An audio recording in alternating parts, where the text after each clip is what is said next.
जळगावमध्ये मुक्ताईनगर आणि रावेर तालुक्यामध्ये वादळी वाऱ्यासह गारपिटीमुळे शेती पिकांचं मोठं नुकसान झालेलं आहे। गहू, हरभरा, मका, केळी ही पिकं जमीनदोस्त झाल्यानं शासनाकडून तातडीने पंचनामे करून भरीव मदत द्यावी अशी मागणी शेतकरी करतायत। हातातोंडाशी आलेलं पीक हिरावून गेल्यानं शेतकरी आर्थिक संकटात सापडलेला आहे।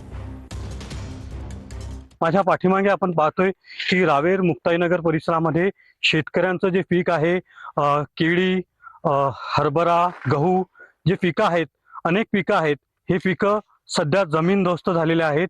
गारपीटचा फटका बसला, पावसाचा मोठा फटका बसला, वादळी वाऱ्याचा मोठा फटका बसला। हातातोंडाशी येणारं जे पीक आहे शेतकऱ्याचं, हे या ठिकाणी जमीनदोस्त झालेलं आहे। तातडीने या संदर्भात पंचनामे करावेत आणि मदत मोठ्या प्रमाणात मिळावी अशी अपेक्षा शेतकरी वर्ग या ठिकाणी करताना जळगाव जिल्ह्यातला दिसतोय। रवी गोरेसह मंगेश ढोले, TV9 मराठी।